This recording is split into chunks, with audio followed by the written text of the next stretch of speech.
परमार्थ की पगडंडी, रॉय के साथ रोचक कथाएं।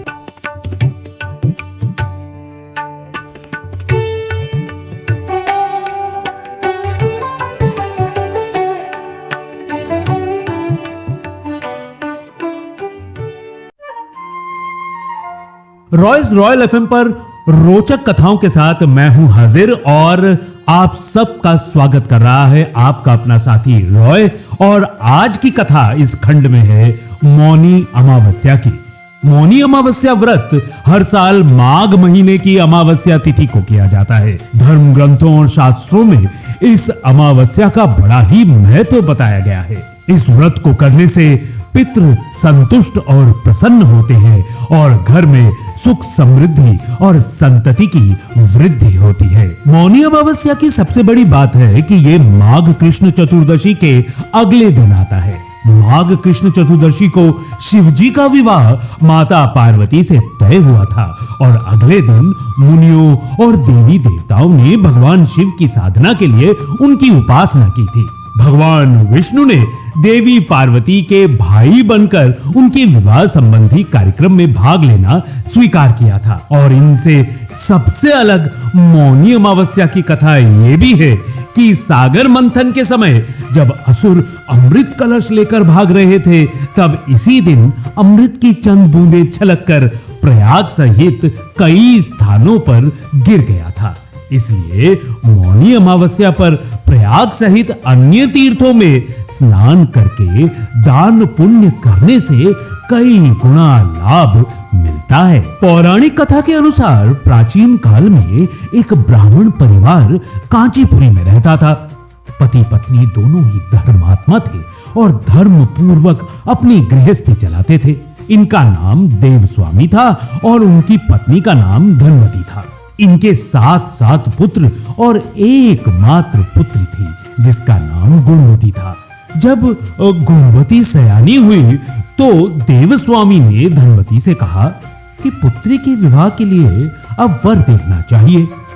ब्राह्मण ने अपने छोटे पुत्र को बहन गुणवती की कुंडली दी और कहा कि ज्योतिषी से इनकी कुंडली दिखवा लाओ, जिससे गुणवती के विवाह की बात आगे चले। छोटे भ्राता ने ज्योतिषी को कन्या की कुंडली दिखाई तो उसने बताया कि विवाह होते ही कन्या विधवा हो जाएगी। ज्योतिषी की यह बात जब ब्राह्मण परिवार को मालूम हुआ तो वो बहुत दुखी हो गया और उसका उपाय पूछा। ज्योतिषी ने बताया कि हे ब्राह्मण, सिंघल द्वीप में एक पतिव्रता महिला रहती है जिसका नाम सोमा धोबिन है। यदि कन्या की शादी से पहले सोमा आपके घर आकर पूजन करे और अपना आशीर्वाद दे तो ये दोष दूर हो जाएगा। ब्राह्मण ने अपनी पुत्री गुणवती को अपने सबसे छोटे पुत्र के साथ सिंघल द्वीप भेज दिया। दोनों भाई बहन सागर किनारे पहुंचकर उसके पार करने के बारे में विचार करने लगे। जब समुद्र को पार करने का कोई रास्ता नहीं मिला तो दोनों भूखे प्यासे एक पीपल वृक्ष के नीचे आराम करने लगे। पेड़ पर घोंसले में एक गिद्ध का परिवार रहता था। उस समय घोंसले में सिर्फ गिद्ध के बच्चे थे। वे सुबह से भाई बहन की बातों और क्रियाकलापों को देख रहे थे। शाम के समय जब गिद्ध की माता बच्चों के लिए भोजन लेकर घोंसले में आई तो बच्चों ने पेड़ के नीचे लेटे भाई बहन की कहानी माता को बताई। उनकी बातें सुनकर गिद्ध की माता को दोनों भाई बहनों पर बहुत दया आई और बच्चों के कहने से उसने कहा कि तुम लोग अब चिंता मत करो, मैं इन्हें सागर पार करवा दूंगी। बच्चों ने माता की बातों को सुनकर खुशी खुशी भोजन ग्रहण किया।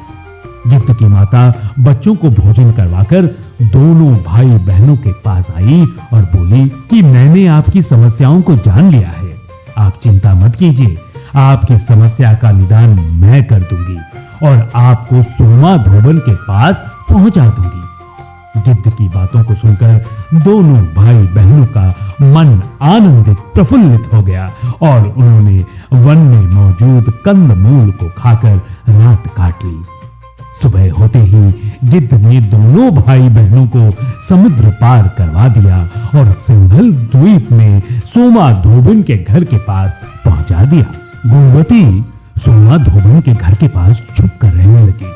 हर दिन सुबह होने से पहले गुणवती सोमा धोबन का घर लीप दिया करती थी। एक दिन सोमा ने अपनी बहू से पूछा कि प्रतिदिन सुबह हमारा घर कौन लीपता है? बहू ने प्रशंसा के लोभ से कहा कि हमारे अलावा ये काम और कौन करेगा माते। लेकिन सोमा को बहू की बातों पर भरोसा नहीं हुआ और वो ये जानने के लिए पूरी रात जागती रही कि कौन है जो हर दिन सूर्योदय से पहले मेरा घर लीप जाता है। सोमा ने देखा कि एक कन्या उसके आंगन में आई और आंगन लीपने लगी। सोमा गुणवती के पास आई और उससे पूछने लगी कि तुम कौन हो और क्यों हर सुबह मेरे आंगन को लीप कर चली जाती हो? गुणवती ने तब अपना सारा हाल सोमा धोबन से कह डाला। गुणवती की बातों को सुनकर सोमा ने कहा कि तुम्हारे सुहाग के लिए मैं तुम्हारे साथ अवश्य चलूंगी। सोमा ने ब्राह्मण के घर आकर पूजा की, लेकिन विधि का विधान भला कौन टाल सकता है। गुणवती का विवाह होते ही उसके पति की मृत्यु हो गई। तब सोमा धोबन ने अपने सभी पुण्य गुणवती को दान कर दिए। सोमा के पुण्य से गुणवती का पति जीवित हो गया, लेकिन पुण्यों की कमी से सोमा के पति और बेटे की मृत्यु हो गई। उधर सोमा ने अपना घर छोड़ने से पहले बहुओं से कह दिया था कि मेरे लौटने से पहले अगर मेरे पति और बेटों की मृत्यु हो जाए या उन्हें कुछ हो जाए तो उनके शरीर को संभाल कर रखना। बहुओं ने सास की आज्ञा को मानकर दोनों के शरीर को संभाल कर रखा था।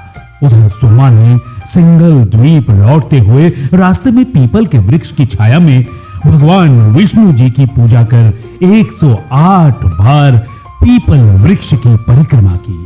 इसके पुण्य के प्रभाव से सोमा के घर लौटते ही उसके पति और बेटे फिर से जीवित हो गए।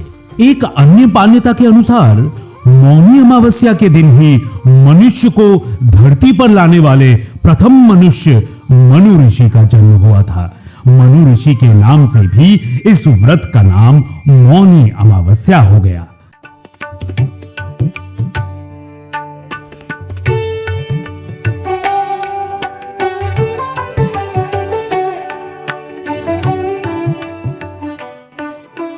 रॉय के साथ रोचक कथाएं, परमार्थ की पगडंडी।